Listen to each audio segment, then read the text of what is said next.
Bismillahirrahmanirrahim. Alhamdulillahirrabbilalamin. Wassalatu wassalamu ala ashrafil anbiya wal mursalin. Wa ala alihi wa sahbihi ajma'in. Rabbi shrah li sadri wa yassir li amri. Wahlul 'uqdatam min lisani yafqahu qawli. Rabbi zidna 'ilman warzuqna fahman. Allahumma iftah 'alaina hikmataka wanshur 'alaina min khazain rahmatika ya arhamar rahimin. Allahumma inna na'udzubika min 'ilmin la yanfa' ومن قلب لا يخشع ومن نفس لا تشبع ومن عمل لا يرفع ومن دعوة لا يستجاب لها. Ya Allah, ya Tuhan kami, jauhkanlah kami daripada ilmu yang tidak manfaat, ya Allah. Jauhkanlah kami daripada hati yang tidak pernah khusyuk, ya Allah. Jauhkanlah kami daripada nafsu yang tidak pernah kenyang, ya Allah. Jauhkanlah kami daripada amalan yang tidak diterima-Mu, ya Allah. Wassallallahu ala sayyidina Muhammad wa ala alihi wa sahbihi wasallam. Walhamdulillahi rabbil alamin. Alhamdulillah, syukur kehadrat Allah Subhanahu wa taala, dengan rahmat dan limpahan kasih sayang daripada Allah Subhanahu wa taala. Kita seperti biasa setiap minggu ada pengajian ilmu, dan insya-Allah ini giliran kita dengan kitab 40 kisah menarik dari Al-Quran, iaitu tajuk yang ke-17, muka surat 46. Muka surat 46. Tajuk besarnya iaitu peristiwa perobohan Masjid Dirar. Apakah yang kita faham tentang Masjid Dirar? Masa kita pergi umrah ke haji ke muslimat kan, kita tak diceritakan tentang di mana tempatnya Masjid Dirar dan sebagainya. Biasanya kita diceritakan tentang apa? Masjid, kalau di Madinah lah kan, Masjid Quba, Masjid Qiblatainnya kan, dan selainlah daripada Masjid Dirar. Tapi insya-Allah rupa-rupanya sejarah daripada Masjid Dirar ini mempunyai asbabun nuzulnya. Kalau muslimat tengok pada tajuk ini, auzubillahi minasyaitanirrajim. وَالَّذِينَ اتَّخَذُوا مَسْجِدًا ضِرَارًا وَكُفْرًا وَتَفْرِيقًا بَيْنَ الْمُؤْمِنِينَ وَإِرْصَادًا لِمَا حَارَبَ اللَّهُ وَرَسُولَهُ مِنْ قَبْلُ وَلَيَحْلِفُنَّ إِنْ أَرَدْنَا إِلَّا الْحُسْنَى وَاللَّهُ يَشْهَدُ إِنَّهُمْ لَكَاذِبُونَ. Surah At-Taubah ayat 107. Kita tengok pada maknanya muslimat.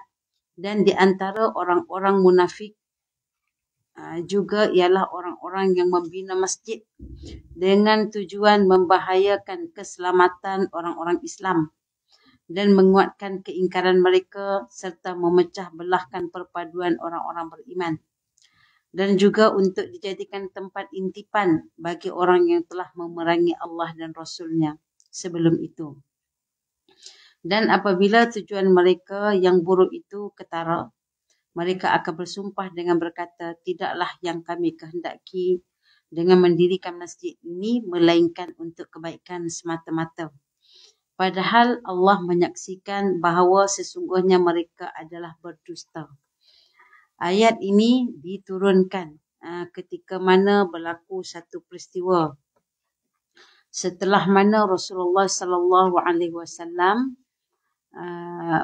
melakukan misi peperangan, misi terakhir, peperangan terakhir yang dihadiri oleh Rasulullah sallallahu alaihi wasallam, iaitu peperangan Tabuk. Peperangan Tabuk adalah perang yang terakhir yang Rasulullah join sekali. Misi peperangan itu berlaku lebih kurang dalam 50 hari. 50 hari. Pergi bulan Rajab, Rasulullah balik daripada misi peperangan Tabuk itu dalam bulan Ramadan.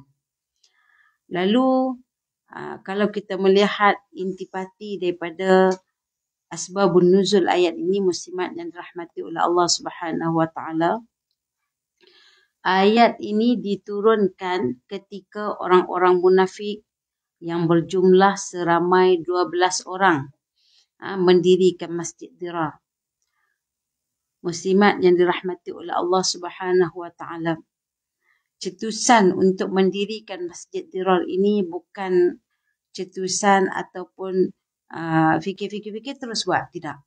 Dia merupakan satu perancangan yang besar untuk menghancurkan Islam. Yang mana kalau kita tengok pada perenggan yang seterusnya, tujuan mereka mendirikan Masjid Dirar ini adalah untuk menimbulkan bencana kepada orang-orang mukmin di Masjid Quba. Sebelum tu muslimat kita tengoklah, Masjid Dirar dengan Masjid Quba tak jauh. Tak jauh, hanya beberapa ratus meter saja. Masjid Dirar dengan Masjid Nabawi pun tak jauh, lebih kurang dalam 2 kilometer. Itu keadaannya. Cuma kalau kita cari hari ini Masjid Dirar kita tak jumpa. Sebab apa? Telah pun dibakar oleh sahabat baginda sallallahu alaihi wasallam, lalu dijadikan tempat longgokan sampah. Tak dijaga pun. Nak buat apa nak jaga kan? Cuma tinggal sejarah disebut tentang Masjid Dirar. Adapun Masjid Quba, Masjid Qiblatain dan Masjid Nabawi masih kekal dengan sedia ada. Masya-Allah, tabarakallah. Rasulullah sallallahu alaihi wasallam sampai ke Madinah, masjid yang pertama dibina oleh Rasulullah sallallahu alaihi wasallam masjid apa? Masjid Quba.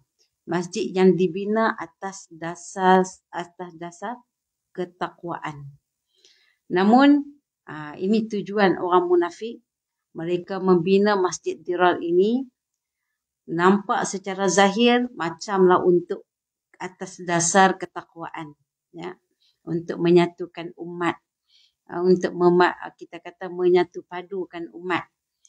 Itu logo, kita kata perpaduan mereka lah. Itu alasan yang mereka berikan kepada Rasulullah SAW. Rupa-rupanya ada satu dalang, di belakang punca terdirinya Masjid Dirar ini. Masjid Dirar ni kalau kita tengok makna dia memberi kemudaratan. Masjid Dirar ini masjid yang memberi kemudaratan, yang tidak ada kebaikan langsunglah di sana. Namun mereka namakan sebagai masjid adalah untuk memberi kita kata kebaikan kepada umat. Okey, Ibnu Mardawah telah meriwayatkan daripada sebuah hadis melalui Ibnu Ishaq yang telah mengatakan bahawasanya Ibnu Shihab Az-Zuhri menceritakan daripada Ibnu Uqaimah Al-Laythi daripada anaknya. Banyak rintitan nak cerita ni daripada, contohlah kita sebut daripada anak ni kata daripada mak saya kata daripada nenek saya kata daripada atuk saya kata daripada moyang saya. Maksudnya dia punya tabakat nak sampai cerita tu, kalau kita sebut nama tu secara susul galur, maksud kata cerita tu dipercayai. Bahawasanya bahawa Ibnu Uqaimah pernah mendengar Abu Rahman yang termasuk di antara orang-orang yang berbai'ah di bawah pohon kepada Nabi sallallahu alaihi wasallam menceritakan, seseorang yang telah mendirikan Masjid Dirar datang menghadap kepada Nabi sallallahu alaihi wasallam, yang mana pada ketika itu Nabi tengah sibuk bersiap-siap untuk keluar berperang. Nama peperangan itu adalah peperangan Tabuk. Peperangan Tabuk. Di mana peperangan Tabuk ini muslimat yang dirahmati oleh Allah Subhanahu Wa Taala, sebagaimana yang saya sebut tadi, adalah peperangan yang terakhir. Peperangan yang nanti akan melibatkan bukan daripada pihak kafir musyrikin saja, nanti sampai kepada pihak Rom, pihak Rom, sampai kita kata yang mana diberi satu janji oleh seorang lelaki yang bernama Abu Umar. Nanti kita tengok di sini. Kita kembali balik kepada orang yang datang berjumpa dengan Rasulullah untuk minta Rasulullah sallallahu alaihi wasallam untuk melakukan solat di dalam Masjid Dirar. Pada ketika itu Rasulullah tengah sibuk-sibuk bersiap-siap. Proses nak siap pergi berperang ni bukan skala kecil. Perang sekali ini berskala besar. Seluruh umat Islam turun. Kecuali 3 orang. Biasa dengar tak? 3 orang yang dipulau oleh Rasulullah SAW. Kerana mereka tidak keluar. Jadi kita tengok nama-nama mereka apa. Mereka di pulau, Rasulullah memerintahkan sahabat untuk tidak bercakap dengan mereka. Ini menunjukkan kepada kita tidak terkecuali mereka ini keluar. Kecuali 3 orang sahabat yang menyintai Allah dan Rasul, namun mereka ini tidak dapat ikut serta dalam peperangan tanpa alasan. Lalu mereka menerima hukuman pemulauan. Sahabat-sahabat yang lain bila dengar perintah daripada Rasulullah SAW, mereka semua ikut. Sebab apa? Peperangan ini adalah peperangan berskala besar. Semua umat Islam turun. Dibantu oleh bila mana Rasulullah SAW menyeru kepada sahabat. Siapa-siapa yang ada sedekah untuk disedekahkan, harta benda untuk disedekahkan, kenderaan untuk disedekahkan, makanan untuk dalam perjalanan untuk disedekahkan, apa sahaja. Kalau kita tengok di sini, inilah peranannya Sayyidina Osman. Sayyidina Osman bagi 1,000 ekor unta dengan 700 ekor kuda. Banyak. Kemudian support lagi makan-makan pada tentera. Kemudian para wanita-wanita pada zaman tersebut, mereka memberi harta benda yang berupa emas dan perak, cincin, gelang, rantai, semua dibagi. Orang-orang miskin pada ketika tu, orang Islam pada ketika tu, mereka bawalah apa sahaja yang ada. Ada yang bawa kurma, tamar kering. Ya, kalau Sayyidina Abu Bakar As-Siddiq bagi seluruh harta bendanya. Sampai Rasulullah tanya, apa yang kamu tinggal kepada kamu, wahai Sayyidina Abu Bakar As-Siddiq? Maka jawabnya, yang tinggal kepadaku adalah hanyalah Allah dan Rasul. Bagaimana Sayyidina Umar bagi sebahagian daripada hartanya. Abdul Rahman bin Auf juga menyedekahkan sebanyak daripada hasil perniagaannya. Masya Allah, tabarakallah. Mereka sahut seruan Rasulullah SAW. Maka penuhlah ketika tu bantuan-bantuan walaupun tak mencukupi untuk semua tentera, tetapi itulah yang dapat membantu. Bayangkan muslimat, 1 ekor unta dinaiki 18 orang. Nak cerita tak cukup juga walaupun sebanyak tu, tapi tak cukup. Nak cerita betapa ramainya tentera-tentera Islam yang ikut pada ketika tu. Jadi waktu tu yang tinggal, yang beralasan hanyalah orang-orang munafik. Orang munafik sekitar 80 orang. Mereka tak pergi. Bila Rasulullah balik, mereka sibuk jumpa dengan Rasulullah. Mereka sibuk. Mereka pun beritahu dengan alasan-alasan mereka. Lalu Rasulullah akuilah apa yang dizahirkan oleh mereka. Rasulullah mengikut, memohon ampun bagi mereka kepada Allah. Adapun mereka dengan Allah itu terserahlah kepada mereka. Allahu Akbar, Masya Allah, tabarakallah. Okey, kita kembali pada cerita tadi. Di mana seorang lelaki mengatakan kepada Rasulullah SAW, wahai Rasulullah, sesungguhnya kami telah mendirikan sebuah masjid yang kami peruntukkan buat orang-orang sakit. Itu alasan diorang. Dia kata tujuan kami bina Masjid Dirar ni ya Rasulullah, kami nak mesra OKU lah lebih kurang kan. Mesra OKU, mesra warga mas, untuk memudahkan mereka. Tapi Rasulullah tak katalah dah, Masjid Quba tak cukup lagi kak. Sepatutnya boleh je nak kata macam tu sebab Masjid Dirar tu dekat saja dengan Masjid Quba. Tetapi Rasulullah tak ajukan persoalan yang macam tu. Rasulullah meraihkan niat dan hasrat mereka. Okey, kemudian dan juga orang-orang miskin sebagai tempat perlindungan mereka pada musim sejuk yang selalu hujan. Oleh itu kami mengharapkan agar kamu datang berkunjung kepada kami dan solat di dalam masjid kami. Tujuan mereka berharap untuk Rasulullah solat di dalam masjid mereka. Yang pertama, mereka tahu pengaruh Rasulullah SAW.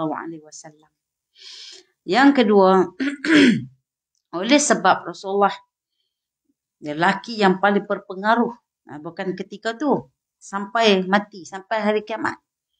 Ketika ni, carilah mana-mana lelaki yang paling berpengaruh di dunia, jatuh kepada baginda SAW. Yang mana sirah Nabi SAW dijelaskan daripada Rasulullah dilahirkan sampailah Rasulullah wafat. Tidak ada langsung sisi-sisi gelap yang disembunyikan. Tak ada. Semuanya dizahirkan. Makna kata Rasulullah tidak ada memiliki kehidupan yang kita kata kehidupan sisi-sisi gelap. Sebab itulah Rasulullah dinobatkan lelaki yang paling berpengaruh di dunia. Kalau dalam Islam, dalam dunia Islam, seluruh alam. Sebab itulah Rasulullah disebut Sayyidul Makhluk. Tuan bagi seluruh makhluk. Rahmatan lil alamin. Menjadi rahmat seluruh alam. Bukan sekadar lelaki yang berpengaruh di dunia saja. Bahkan seluruh alam. Masya Allah, tabarakallah. Itulah kita meletakkan.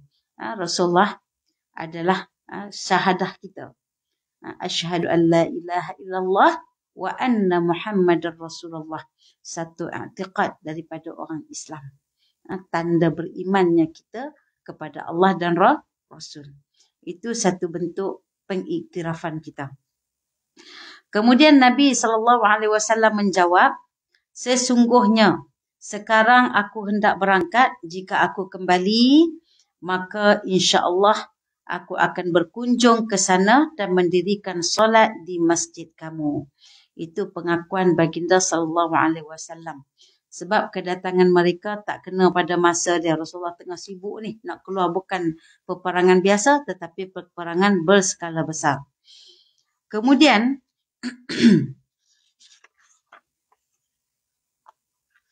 sahabat yang dirahmati oleh Allah Subhanahu Wa Taala. Di sebalik kisah ini, rupa-rupanya pembinaan Masjid Dirar ini dilakukan oleh seorang lelaki yang bernama Abu Amir Ar-Rahib, iaitu seorang lelaki, kita kata pembesar Arab Khazraj yang beragama Nasrani.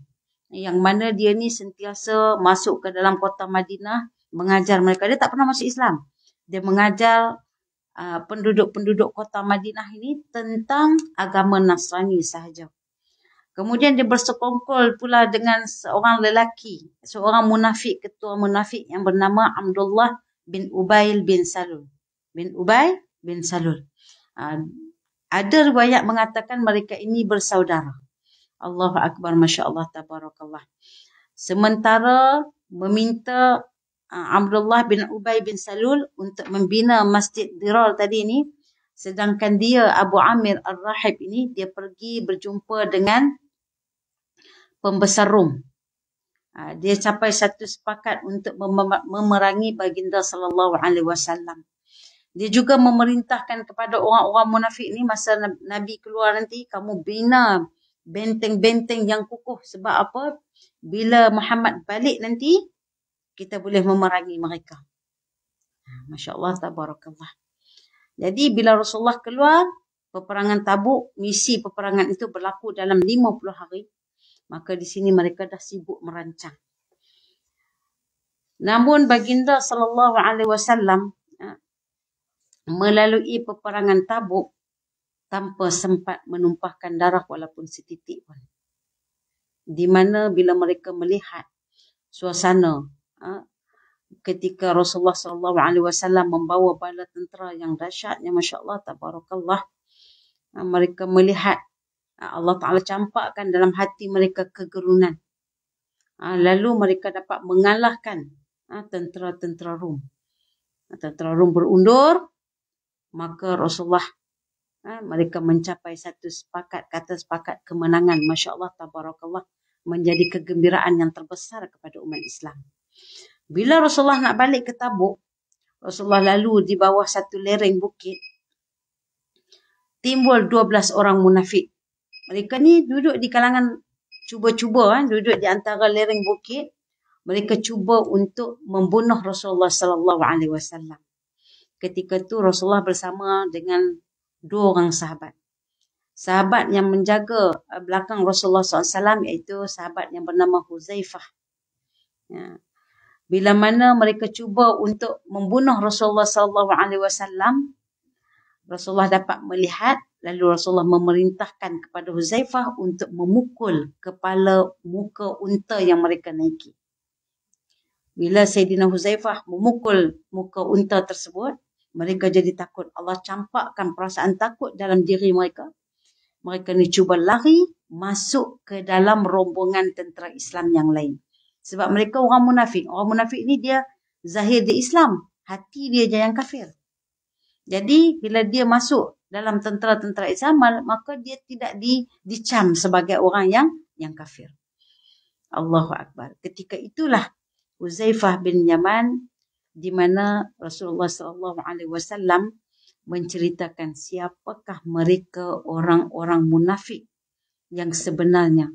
Maka pada saat itulah bermula Huzaifah memegang rahsia Rasulullah SAW. Tak siapa pun yang dapat mengetahui siapakah orang-orang munafik kecuali Huzaifah saja. Sebab Huzaifah berada dalam peristiwa tersebut. Maka Rasulullah menyenaraikan siapakah orang-orang munafik. Jadi para sahabat yang lain tidak mengetahui. Kecuali Rasulullah dan sahabat yang bernama Huzaifah. Itu sebabnya sahabat-sahabat yang lain bila mereka tengok orang-orang munafik yang lain meninggal dunia ke, bila Rasulullah tak pergi, bila Huzaifah tak pergi solat orang munafik tersebut, maka mereka pun tak pergi. Mereka tak tahu siapa yang munafik, tapi mereka melihat gerak-geri Huzaifah. Kalau Huzaifah tak pergi, mereka tak pergi. Mereka tak boleh nak bertanya sebab Huzaifah tak mencerita sebab dia telah memegang rahsia yang diamanahkan oleh baginda sallallahu alaihi wasallam. Jadi muslimat yang dirahmati oleh Allah Subhanahu wa taala. Sewaktu Nabi pulang daripada medan Tabuk, baginda berhenti untuk beristirahat di Zi'awan, iaitu sebuah perkampungan yang jauh sejamnya daripada kota Madinah. Maka pada masa itu turunlah firman Allah Subhanahu wa taala yang kita baca tadi tu, di mana saya sebut lagi pada maknanya, dan di antara orang-orang munafik juga ialah orang-orang yang membina masjid dengan tujuan membahayakan keselamatan orang-orang Islam. Tujuan mereka sebenarnya yang utama dijelaskan oleh Allah Subhanahu wa taala untuk memecah belahkan, untuk pecah belahkan kesatuan umat Islam. Siapa yang membinanya? Di antaranya ialah Abdullah bin Ubay bin Salul yang merupakan ketua munafik yang suka mengambil kesempatan daripada setiap sudut peristiwa yang berlaku di kota Madinah. Dialah juga orang pertama yang mana ketika Sayyidatina Aisyah sampai dalam satu peristiwa hadisul ifk, di mana Sayyidatina Aisyah sampai dengan sahabat Nabi yang bernama Safwan bin Mu'attal sampai ke pinggiran kota Madinah. Lalu Abdullah bin Ubay bin Salul ini dia tengok peristiwa tersebut, lalu dia menyebarkan berita bahawa Sayyidatina Aisyah dan juga Safwan bin Mu'attal bersekedudukan hingga tersebar satu kota Madinah. Itu di antara kerja-kerja orang munafik. Dia tengok apa-apa keadaan, kemudian dijadikan sebagai bahan. Kalau kita kata orang perempuan suka membawang, rupanya sama juga orang lelaki pun. Terima saja berita, terus disebarkan. Terima saja berita, elok tak elok, terus disebarkan. Dan hari ini muslimat yang dirahmati oleh Allah Subhanahu wa taala, sikap-sikap itu ada ciri-ciri. Sikap orang munafik itu kebanyakan sudah ada pada orang Islam akhir zaman. Kita tengok, kita tak pasti sekalipun kita share sebanyak-banyaknya. Kita kongsi dan turut komen. Komen pula tak baik, komen pula mengutuk dan sebagainya. Itu kesalahan terbesar kita. Kita duduk sangka kita duduk dalam rumah diam-diam, duduk buat kerja diam-diam, tak kacau orang, tetapi mulut kita yang bernama tangan ini bekerja. Komen je mancang, semua orang buat tak kena. Yang tak elok kita sebarkan. Yang aib kita tak tahu kita sebarkan. Bahkan yang keaiban tu walaupun betul sepatutnya tidak boleh disebarkan. Maksud kata muslimat yang dirahmati oleh Allah, perbuatan-perbuatan keji, sikap-sikap munafik ini dah menyerap masuk ke dalam tulang sendi pemikiran umat-umat Islam.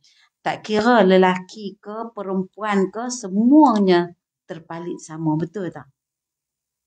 Kita tak sedar. Sebab apa? Kita dah ada medium kita.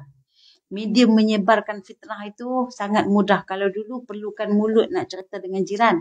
Kalau tak jumpa jiran, tak menyembang lah. Betul tak? Kalau kita nak sembang dengan rakan ofis, tak jumpa rakan ofis, kita tak sembang lah. Tapi kalau jumpa, adalah bahan nak cakap. Maksud kata, ruang yang tak jumpa tu pun panjang juga.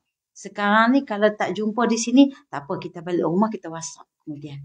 Buat satu grup WhatsApp, kan? Cerita pula kat dalam grup WhatsApp. Yang tak puas hati dekat ofis ni, kita bawa balik rumah. Contohlah kan?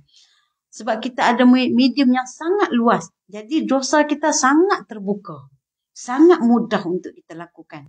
Tanpa kita sedar, rupa-rupanya ciri-ciri munafik dah serap masuk ke dalam diri umat Islam. Allahu Akbar, Masya Allah, Tabarakallah. Dan di antara ciri-cirinya yang macam tu.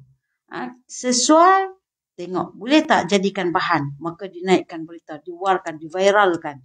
Maka semua bila viral semua, orang pun terima. Seperti mana yang berlaku dalam kisah hadis al-ifk. Okey. Maka tujuan mereka membina masjid nampak cantik. Membina masjid. Kita nampak matlamat tu elok. Tetapi rupanya niat mereka berbeza. Jadi matlamat tidak menghalalkan. Cara ke, niat ke, tak menghalalkan. Mereka nak jadikan masjid ini satu medium, satu tempat di mana berkumpulnya orang ramai. Dan orang tak akan berkumpul kalau tidak dirasmikan oleh baginda sallallahu alaihi wasallam. Kalau setakat bina masjid saja, tak pernah pun jemput Rasulullah datang, mungkin orang tak akan pergi. Sebab mungkin tidak ada keberkatan di sana. Tetapi oleh sebab, bila Rasulullah pergi, Rasulullah bersolat pula di dalamnya, maka mereka dapat satu kekuatan bagi orang munafik. Namun Allah Ta'ala takdirkan Rasulullah ketika itu sibuk untuk pergi peperangan Tabuk. Allah Ta'ala sibukkan pula. Bila Rasulullah balik, ada satu peristiwa yang berlaku yang saya cerita tadi. 12 orang munafik cuba untuk membunuh Rasulullah SAW. Kemudian sebelum lagi sejam Rasulullah nak sampai ke Madinah, Rasulullah rehat di satu tempat yang bernama Zi'awan tadi ni. Maka turunlah ayat Al-Quran yang menceritakan tentang apakah matlamat mereka mendirikan Masjid Dirar itu. Jadi sahabat yang dirahmati oleh Allah Subhanahu wa taala. Kemudian dan menguatkan keingkaran mereka serta memecah belahkan perpaduan orang-orang beriman. Muslimat, kalau kita tengok sampai macam tu sekali keinginan mereka untuk menghancurkan umat Islam ni, macam kita kata menjadi satu, mereka ni umpama duri dalam daging umat Islam. Nak buang tak boleh, Muslimat. Sebab dia duduk di celah-celah daging tu, di antara urat tu. Sebab mereka itu Islam. Pada zahir, hati mereka kafir. Lalu Rasulullah tak boleh. Nak kita kata nak menghakis, nak mengikis mereka tak dibenarkan. Sebab apa? Nanti dalam sejarah, bila berlaku pembunuhan ke sebagainya, dalam sejarah akan kata Rasulullah membunuh umat Islam itu sendiri. Sebab zahir mereka itu Islam. Itu perangai orang munafik. Dan kalau kita melihat pada sejarahnya muslimat, Abdullah bin Ubay bin Salul ini adalah seorang, kalau dulu dia adalah seorang pembesar Arab juga. Arab Khazraj. Dia bersekongkol juga dengan Abu Amir Ar-Rahib. Di mana orang Arab pada ketika itu yang berada di kota Madinah yang terdiri daripada Aus dan Khazraj. Ada dua kabilah terbesar di kota Madinah sebelum kedatangan Rasulullah sallallahu alaihi wasallam. Kabilah yang pertama bernama Aus. Kabilah yang kedua bernama Khazraj. Kabilah daripada Khazraj inilah mereka ingin melantik Abdullah bin Ubay bin Salul sebagai pembesar mereka. Nak lantik sebagai raja lah konon-kononnya. Mereka telah mengadakan satu mahkota, lalu dikutiplah seluruh permata, dikumpul permata-permata yang indah untuk dilekatkan di mahkota tersebut. Bayangkan muslimat, lagi beberapa hari lagi nak dinobatkan sebagai pembesar Arab. Ketika tu di Madinah tiba-tiba datang baginda sallallahu alaihi wasallam. Agak-agaknya apa yang jadi? Dia sakit hati tak?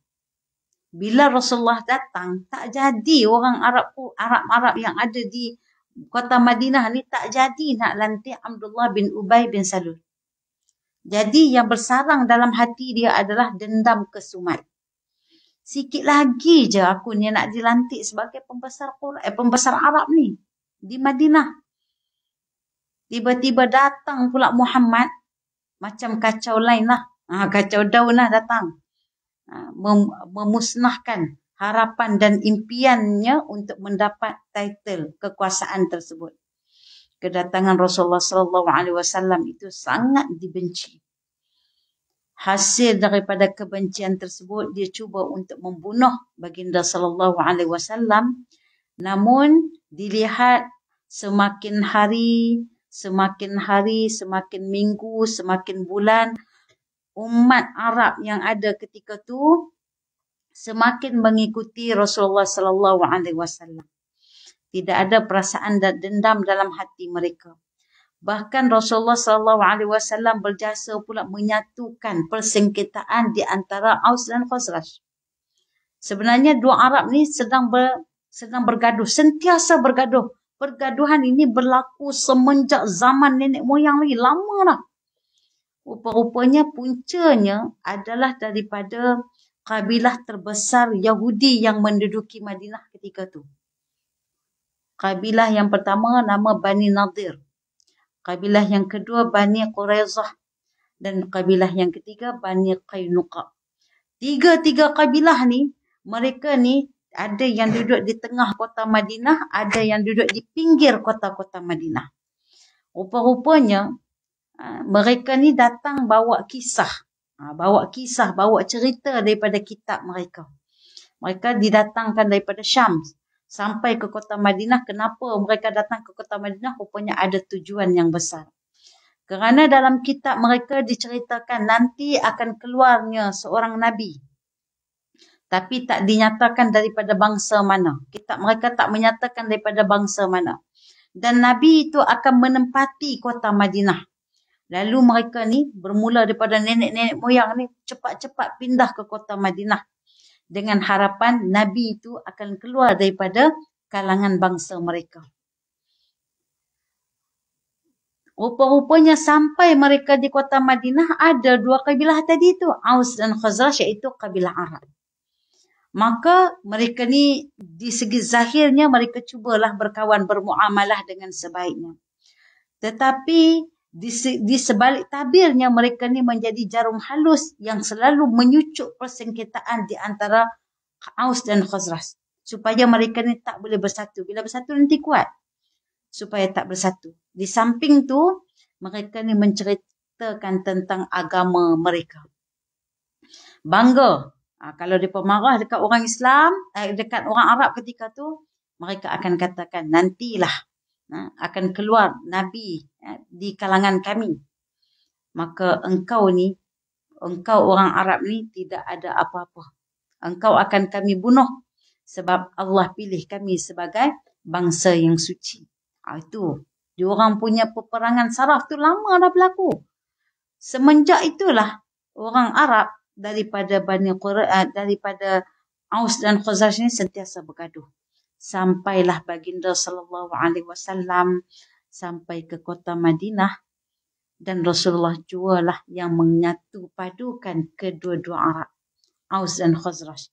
Mereka boleh saling kasih mengasihi, mereka saling mengingati, mereka saling menjaga.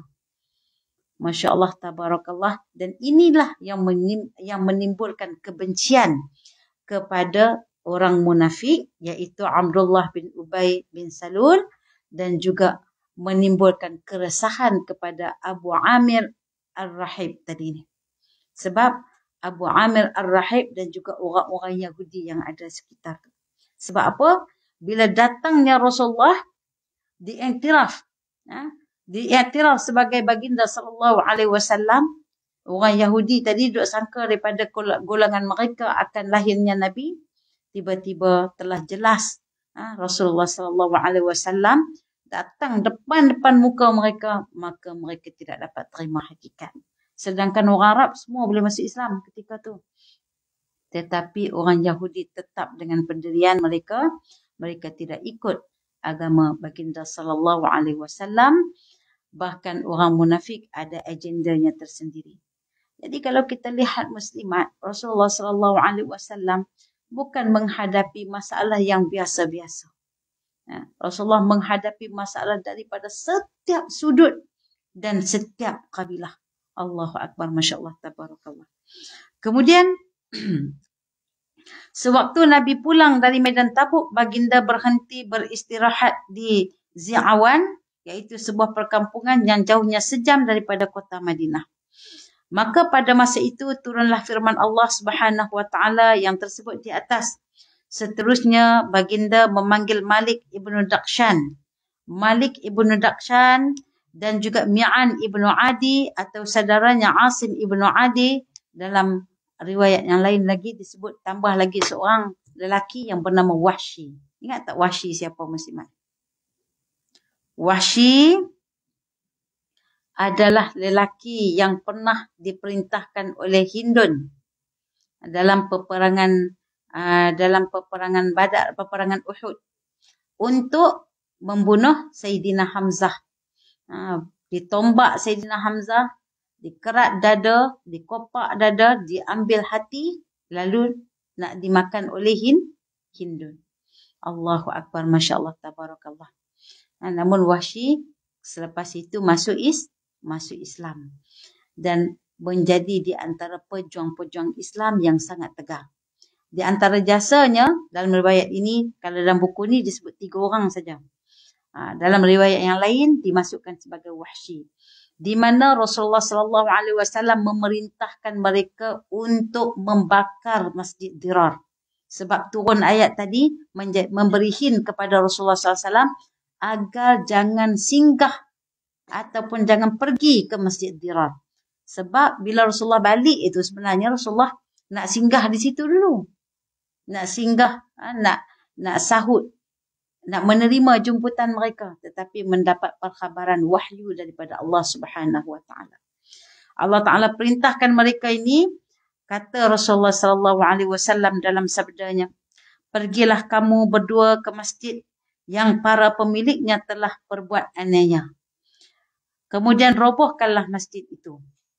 Rasulullah perintahkan mereka untuk pergi merobohkan masjid. Lalu mereka ni pergi untuk melakukan sebagaimana apa yang diperintahkan oleh Rasulullah sallallahu alaihi wasallam. Salah seorang mereka masuk di dalam rumah sahabat mereka, rumah saudara mereka. Dinyalakan pelepah kurma.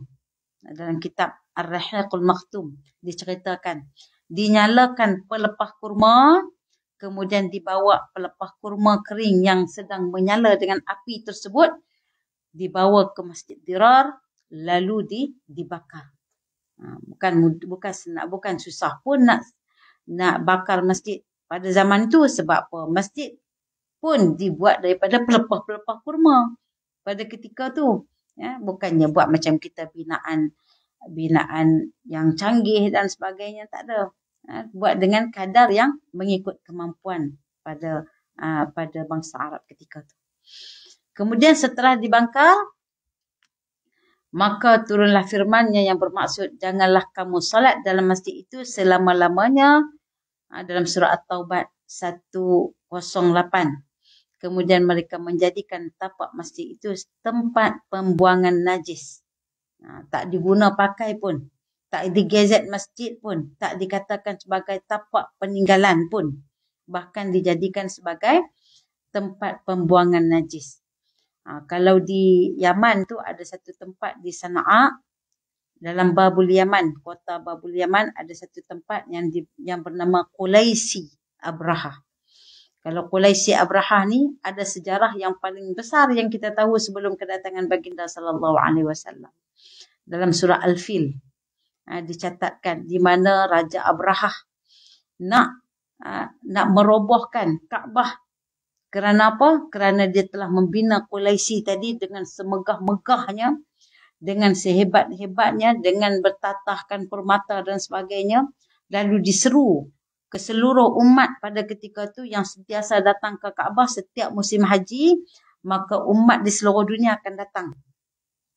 Bila dia tengok keadaan macam tu, dia jealous. Dia pun buatlah dia punya Quraisy sebesar-besarnya untuk mengalih perhatian mereka. Bila masuk musim haji, dia pun ajak. Dia pun war-war lah masjid dia, viral kan. Dia punya, bukan masjid, dia punya Quraisy dia.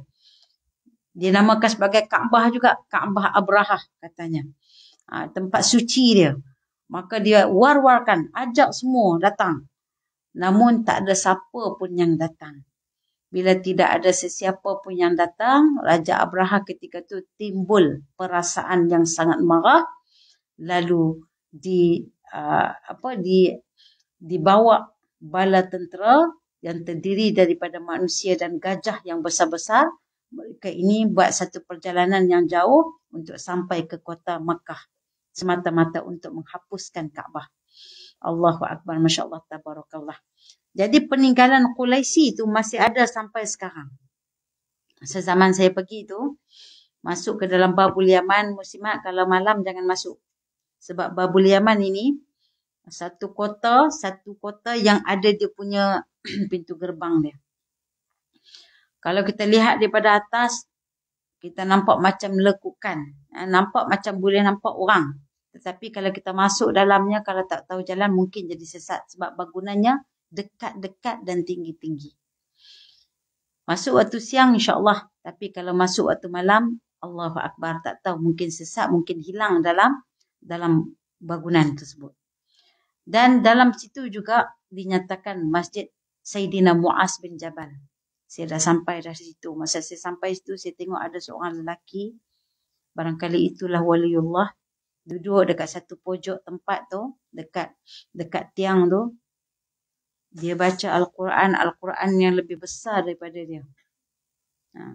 Umurnya lebih kurang, kalau saya tengok dalam keadaan keuzuran yang ada pada dia tu lebih kurang dalam 100 lebih lah. Tetapi matanya masih lagi berfungsi dengan baik. Allahu Akbar, Masya Allah, Tabarakallah.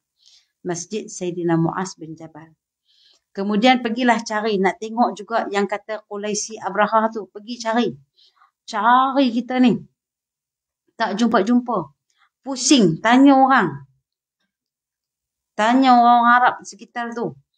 Ada yang bagi salah, ada yang bagi map masa tu mana ada Waze kan, tak ada map, kita cari je. Sampai satu ketika nampak satu kumpulan budak-budak tengah duk main dekat tepi-tepi tempat sampah tu. Kita pun berhenti sekejap di situ. Lepas tu kebetulan lalu orang Arab besar. Tanya, mana dia Quraisy Abrahah? Jangan sebut Kaabah, dia orang marah. Kita kata, mana dia Kaabah Abrahah? Dia marah. Dia kata, mana ada Kaabah Abrahah? Quraisy dah. Dia kata macam tu lah. Kita pun mengiyakan, mana dia Quraisy? Dia pun tunjuk rupa-rupanya muslimat.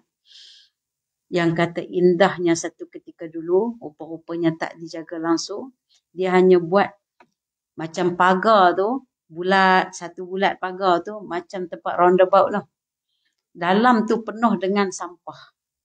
Allahu Akbar, Masya Allah, Tabarakallah. Memang tak dijaga. Sebab apa? Dengan tujuan mereka mungkinlah nak menghinakan suasana Kaabah yang palsu yang dibina oleh Raja Abrahah. Jadi muslimat yang dirahmati oleh Allah Subhanahu Wa Taala. Kemudian mereka menjadikan tapak masjid itu sebagai tempat pembuangan najis, di mana Nabi pernah bersabda di dalam satu hadis, tanda-tanda munafik itu ada 3. Ayatun munafiq salasah. Tanda-tanda munafik itu ada 3. Yang pertama, idza haddatsa kadzaba. Bila dia bercakap, dia nipu je kerjanya. Dalam 10 perkataan yang dikeluarkan, 1 pun susah nak terima. Sebab apa? Sebab dia sentiasa menipu bila bercakap. Itu adalah ciri-ciri orang munafik. Kalau kita nak tengok ada tak ciri-ciri sikap orang munafik tu terhadap orang Islam, maka kita pun tanyalah diri kita sendiri. Kalau bercakap, jangan sampai menipu. Sebab dalam satu hadis yang lain, Rasulullah menjamin. Ana za'imun, kata Rasulullah. Aku menjamin orang akan dibina di mahligai di dalam syurga, di tengah-tengah syurga. Maksudnya, dalam syurga tu dia ada pinggiran, dia ada tengah, dia ada tempat yang paling elit. Di pinggiran untuk orang-orang yang meninggalkan perbalahan walaupun dia berada dalam keadaan benar. Mahligai akan dibina kepada orang yang sentiasa mengalah dalam bab yang macam ni. Contohlah, berlaku pergaduhan suami isteri, duk berbalah. Kita pun sentap juga bila orang lelaki selalu kata perempuan selalu betul. Kan? Perempuan selalu betul, tak pernah salah. Itu dia punya ayat klise dia lah. Jadi, sampai satu ketika bila kita baca hadis ni, kita jadi semangat. Walaupun kita betul, tapi kita mengalah, insya-Allah Rasulullah jamin Allah Ta'ala akan membina mahligai di dalam syurga, di pinggir syurga. Yang kedua, Rasulullah jamin Allah Ta'ala akan membina satu mahligai di tengah-tengah syurga. Kalau di pinggir syurga ni, kita kata kawasan bukan kawasan panas sangatlah, tapi kalau di tengah-tengah syurga ni, kawasan elit. Kawasan elit. Bagi orang yang meninggalkan penipuan, walau dia berada dalam keadaan yang melawak. Tengah-tengah duk melawak ni, biasalah kita kalau melawak kadang-kadang ada nipu juga kan. Ni Rasulullah kata, Rasulullah jamin, walaupun melawak, dia lawak dia tapi tak tipu. Tambah kalau nak menipu betul-betul tu. Kan? Kalau ditinggal dua benda ni. Masa tak melawak pun dia tak menipu, masa tengah melawak pun dia tak menipu. Agak-agak kita boleh tak macam tu? Agak-agak boleh tak? Tengah duk try lah jadi macam tu kan. Tengah duk try, tak nak menipu walaupun dalam keadaan bergurau. Apa maksud walaupun dalam keadaan bergurau? Kadang-kadang kita menipu yang bergurau paling dahsyat sekali, dia menipu sampai 24 jam. Dia tak bagi tahu, keesokan harinya baru dia bagi tahu dekat kawan dia, aku melawak je yang semalam tu. Kawan ni dah menangis dah semalam tu. Semalaman menangis, tak lalu makan, tak apa. Sebab apa? Hasil melawak kawan dia tadi tu, nampak? Sampai macam tu sekali Rasulullah SAW nak suruh kita jaga. Nak suruh kita ni husnul khuluq. Jaga bibir kita. Falyaqul khairan aw liyasmut. Kalau nak cakap yang baik. Kalau tidak, diam. Tak boleh cakap yang baik. Asalkan cakap je menipu. Asalkan menipu je tengah bercakap. Lebih baik diam. Macam itulah keadaannya. Allahu Akbar. Jadi, bila menipu ni, dia jadi ciri-ciri orang munafik. Punya nak kita jauh. Sempadankan diri kita dengan sikap orang munafik. Dan seterusnya, wa idza u'tumina khana. Apabila dia diberi amanah, dia mengkhianati. Diberi amanah untuk keluar berperang. Namun mengkhianati. 80 orang munafik tidak pergi untuk berperang Tabuk. Sebab apa? Mereka sibuk ni. Sibuk buat persiapan dalam kota Madinah ni. Sibuk nak buat benteng-benteng supaya nanti bila datang tentera Rom sebagaimana yang dijanjikan oleh Abu Amir Al-Harb tadi ni, Al-Rahib tadi ni, nanti tentera Rom tu akan marah datang ke Madinah. Maka mereka ni yang musuh daripada dalam boleh menentang umat Islam daripada dalam. Sampai macam tu sekali. Bila Rasulullah bagi amanah untuk keluar berperang, mereka mengkhianati. Tak pegang amanah tu. Kemudian, wa idza wa'ada akhlafa, apabila mereka berjanji, mereka selalu mungkiri. Janji je hari-hari, tapi tak pernah tunaikan. Itu ciri-ciri, 3 ciri yang ada kepada orang munafik. Wal'ayazubillah. Moga-moga kita terhindar daripada sikap munafik. Rasulullah sebut secara jelas agar kita dapat jauh daripada ciri-ciri sikap tersebut. Sebab sikap-sikap tersebut adalah mewakili akhlak-akhlak yang mazmumah, yang boleh merugikan diri sendiri dan merugikan orang lain. Bayangkan diberi amanah, tidak menunaikan amanah, maksud kata orang tu adalah orang yang diberi kuasa kepada dia, betul tak? Orang yang diberi kepercayaan kepada dia, tiba-tiba tidak menunaikan amanah tersebut. Bayangkanlah kita ni seorang ibu, Allah Ta'ala amanahkan kita untuk tarbiyah anak-anak kita. Kita tak pegang amanah Allah tu, anak tu sebagai amanah, kita tak pegang amanah itu sebaiknya, maka rugilah kita. Macam tu. Nanti semua tu akan Allah Ta'ala soal. Sebagai seorang suami, sebagai seorang isteri, semuanya akan memikul amanah masing-masing. Kemudian bercakap, tipu, berjanji, tipu, itu adalah akhlak-akhlak yang selepasnya. Bila ada amanah pun dia tak pegang, yang lain tu apatah lagi. Jadi muslimat yang dirahmati oleh Allah Subhanahu Wa Taala, saya kira untuk satu tajuk pada hari ini, insya-Allah moga-moga memberi kebaikan kepada kita dan memberi manfaat kepada kita atas penceritaan kisah bagaimana Masjid Dirar dirobohkan ataupun dibakar oleh sahabat baginda sallallahu alaihi wasallam atas perintah Allah untuk merobohkannya. Sebab apa? Masjid tak semestinya menjanjikan kemaslahatan kebaikan kepada ummah.